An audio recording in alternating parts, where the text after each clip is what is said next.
Do you have a hard time with getting rejected or failing or having someone not like you or having something not go the way that you wanted it to? If so, you're probably a human with a heart. And in today's episode, we're going to help you learn how to deal with that. I'm going to teach you a really powerful strategy that's going to help you deal with those inevitable setbacks, failures, challenges, rejections that are going to happen on your path to greater confidence. There's no way to get that confidence without facing those things, and I'm sure you know that by now. But the key is, how do we handle it better? How do we love ourselves in spite of falling short? And how do we have the courage and the tenacity to get back up and keep going even though we're scared, even though it hurts? You're going to learn that in today's episode, and I'm super excited to share this with you.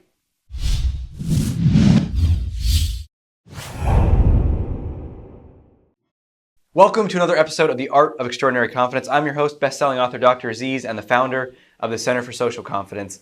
And this show is for you if you want to 10x your confidence. We're not talking a slight increase. We're talking about life-changing, transformational confidence boost that lasts forever and continues to increase in all the areas that matter to you. Your dating life, your business life, your professional life, your income, your finances, your social life, your own self-esteem, all of that stuff we cover in this show. So you're in the right place if you want to boost that to the next level. And today, we're going to be looking at the biggest thing that stops people from building their confidence. Because if you watched last the week's episode, you'll know that we have to take risks to increase our confidence. And that might not be new to you. You might know that. You might be like, I just got to go for it. I know it. But we don't. And here's why. Because ostensibly it's because we don't want to get rejected. We don't want to fail. But here's the truth of it. We don't want to feel whatever it is that we're going to feel after we get rejected or after we fail, after it doesn't work out. It's not the actual failure, it's how we're going to feel. So whatever that thing is, you don't want to make those sales calls, you don't want to talk to those women, you don't want to speak up, you don't want to take on that project, you don't want to start your own business, you don't want to grow your own business, whatever it is, the stuff that you're not doing, because there's a fear of it's going to not go well, no one's going to show up, they're going to say no, I'm going to make a fool of myself, they're going to see I don't know what I'm doing, right? This is just the tip of the iceberg. And all of that comes back to, well, if I'm going to get rejected or I'm going to fail. But then what happens right after we get rejected or we fail? This is what I like to call the post-rejection, post-failure shame spiral. And so, you give this presentation, you put a lot of time into it, and it just doesn't quite go well. You kind of lose people. They have a lot of questions. They didn't quite get it, and they certainly didn't want to hire you, buy from you, fundraise, devote money to your cause. Whatever it is, you failed. You didn't get what you wanted. They didn't want to buy from you. And when you leave that meeting, what happens? Are you like, whew, that was a doozy. Well, I'm going to get some food, call the wife, watch a movie, have a great evening, right? Maybe you're like supremely confident and there's like no issues, you've worked through everything. But most of us, almost every single person that I've met, even if they try to act that way, inside is having the shame spiral, which is, oh man, oh God, that was terrible. It was so embarrassing. And you replay the moments where the person was like, what exactly does your product do? And why do we need it? Right? That moment where they're like looking at you and you just replay that sound again. What exactly? And then you're like, what did I say in response? Oh my God, I just started talking. I don't even know what I was saying. And I said it serves everything your company could need? What the hell was that? Oh my God. Right? So you start picking at the little things. And then it always goes into two major areas. And this does not, I've seen this probably thousands of times with people and in myself. It always goes to the two same places. No matter if it was in your sales conversation, in dating and relationships. We think they're all very different. We think we're also different, but these patterns are like well-worn grooves that we all go down. And the truth of this will become clear as soon as I explain them. You're going to be like, yep, I do that one too. right? And no matter who you are, no matter what you're struggling with, no matter what area. And here's what they are. One is, I'm not enough in some way. On some level, I'm not enough. I failed. I am not smart enough. I'm not skilled enough. I am just not good enough. Now, it might be specific, like I'm not good enough at sales or I'm not attractive enough, but it's usually like I'm just not good enough in some way. And maybe it focuses on a specific thing, like my looks or whatever, but it's just general sense of I'm not good enough. That's one area that we fall into no matter what. The other area in the shame spiral is, and this is the real kicker, someone else could do it better. That one's the real gut punch, right? Some other guy could have just won her over with his charm and his good, smooth conversation skills and looks and height and money and betterness, right? Or some other person could have just nailed that sales conversation. They would have known what to say. They would have kept their cool. It would have maybe you have someone specific, or it's a vague. For me, often I notice with this thing, it's just a vague they. It's just sort of someone else. And that one might not be as clear. You might not even consciously notice that one. You might just have to look at some of the self-talk and self-criticism, which is like, oh, you're not good enough. You're never going to get this, And somewhere in there is other people are better at this. Those two, they'll just knock the wind out of your sails. That is the post-rejection shame spiral. Try to say that 5 times fast. That is what we're scared of. That's why we don't take risks. That's why we're terrified of rejection and failure and all that other stuff. That's why. Because the rejection and the failure is not that intense. Oh, they don't want to buy from me. All right, well, how many more presentations can I set up this week? How many more women can I approach today or this weekend? Right? So it's not that, we're not living in that much scarcity where there's literally only one potential customer or one potential person to date. So that's not the end of it. But the real pain is this shame spiral. So we got to get in there and we got to help you break through that. And I'm going to teach you one thing right now that's going to help you do this. If you want to, really handle this, because I can only teach so much in these episodes, really handle this, you got to get my program, The Confidence Code, because that goes super deep into transforming the way you talk to yourself. And optimal self-coaching is what I call it, where you no longer attack yourself in that way.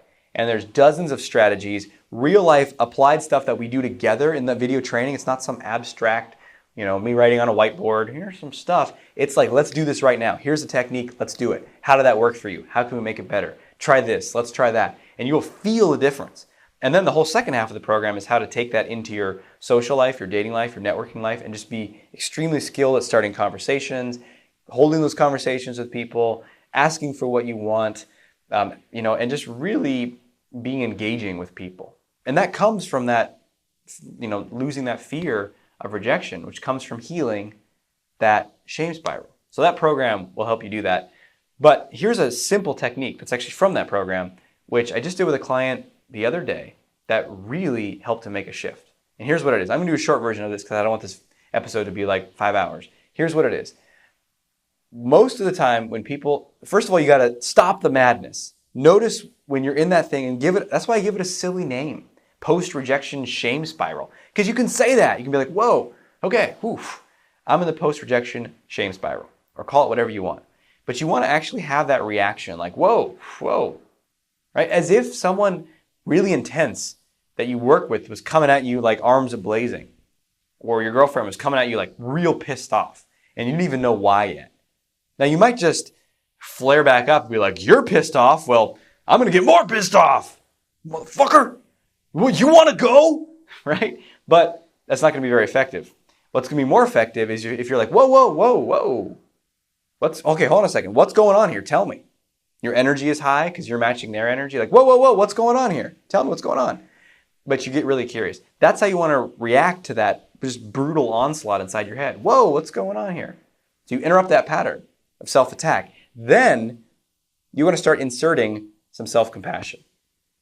Now that's why I have the whole program on it, because this is an art. This is a skill and a science and an art, and you can get better and better at it, and the better you get, the better you feel, the better your life gets. But here's one simple thing, is start to give yourself empathy instead of criticism. Now, empathy is just acknowledging the pain and the experience of someone else. Most people are their empathy muscle is weak. Let's just say that. So what happens is a friend comes to them and they're struggling with something. And you usually don't brutally criticize your friends like you do yourself. If you did, you probably wouldn't have any friends. And if you don't have any friends, you might want to look at that. You're probably not doing that. But here's what most people do.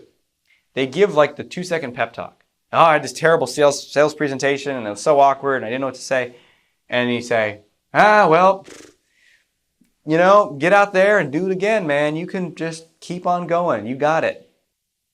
Right? And we give ourselves that pep talk. We give people that pep talk. And that pep talk fucking sucks. Stop it.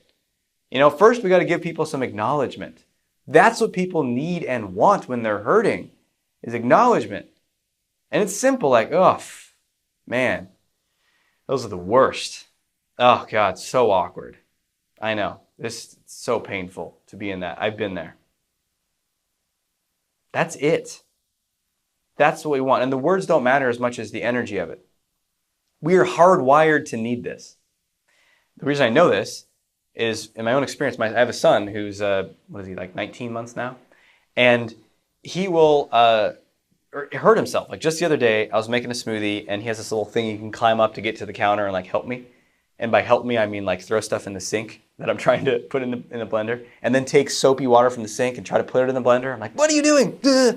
And so he's climbing down off the step. I'm doing something on the other counter, and he hits his shin on the step. And then he's like, and he does this symbol, which is ow. And he's like, ow, ow, ow. And I'm like doing something on the thing, and I'm like, oh, did you hurt yourself? Some half-assed empathy there. And he's like, because I'm like, I'm going to make this smoothie. I'm focused on that. And he's like, ow, ow. He just keeps going. So I'm like, all right, something more is needed here. So I stop what I'm doing, and I get down on the ground, and I crouch down to his level, and I'm like, oh, did you hurt yourself? Were you climbing down off the step, and you hit your shin, and then it hurts? And he's like, yeah. And then he gets up and he starts helping me with the smoothie. And he's done. And that's a powerful reminder to me, is that's what we all want. I mean, he's born wanting that. He doesn't want the pep talk. Well, son, get up. It makes you stronger. He doesn't need that. He doesn't want that. He needs the acknowledgement. And so do the people in your life, and so do you. This brings back to you. You need that. So you get out of that sales meeting and use your own name when you do this. There's some interesting research about how that changes our whole mindset and self-concept and brain, actually. It's fascinating. But use your own name. So, you get out and you're like, oof, Aziz, that was tough, man. Oof, that was awkward.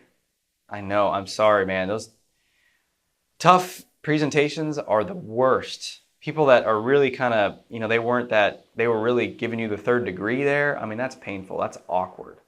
I'm sorry you had to go through that. That's tough for anyone. Like that. Or, dating example.